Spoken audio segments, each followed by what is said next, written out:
నమస్కారం. మన వానికి స్వాగతం. ఈరోజు వార్తలలోని ముఖ్యాంశాలు. జనసంద్రం, గొల్లాలమ్మ సంబరం. అనపర్తి మండలం రామవరం గ్రామంలో చిన్నారుల పాలిట క్షేమదాయినిగా, రైతుల పాలిట వరదాయినిగా, భక్తులకు కల్పవల్లిగా కొలువైన గొల్లాలమ్మ అమ్మవారి సంబరం గురువారం అంగరంగ వైభవంగా నిర్వహించారు. గురువారం ఉదయం అమ్మవారి సంబరాన్ని అనపర్తి ఎమ్మెల్యే రామకృష్ణారెడ్డి మహాలక్ష్మి దంపతులు, తనయుడు మనోజ్ రెడ్డిలు అమ్మవారికి పూజలు నిర్వహించి ప్రారంభించారు. 3 నెలల క్రితం గ్రామ ప్రవేశం చేసిన అమ్మవారు శివాలయం సమీపాన తాత్కాలిక ఆవాసంలో కొలువై చల్లఘటం రూపంలో పూజలందుకుంది.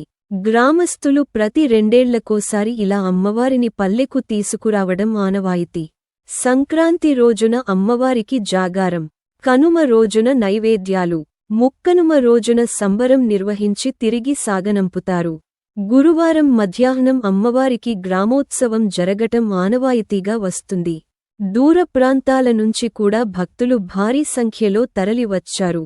అమ్మవారి దర్శనానికి వచ్చిన రామకృష్ణారెడ్డి మహాలక్ష్మి దంపతులను సబ్బిళ్ల శ్రీనివాసరెడ్డి, బొచ్చు సీను, బాపనమ్మ అమ్మవారి సన్నిధిలో పూలమాల శాలువాలతో సత్కరించారు. ఆసాదులు గరగను ఎమ్మెల్యే తలపై ఉంచి ఆశీర్వదించారు. చిన్నారులను ఆశీర్వాదం కోసం అమ్మవారి పాదాల చెంత ఉంచారు. అమ్మవారు చంటిపిల్లలపై నుంచి దాటితే చిన్నారులకు శుభం జరుగుతుందని భక్తుల నమ్మకం.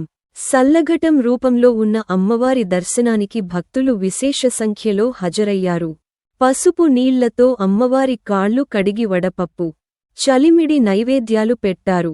చంటి బిడ్డల తల్లులు పెద్ద సంఖ్యలో అమ్మవారి దర్శనానికి వచ్చారు. గ్రామోత్సవంలో తీన్మార్, కోలాటం, కనుమరుగవుతున్న గారడి, కొడిగడుతున్న కళారూపాలు ఎంతగానో అలరించాయి.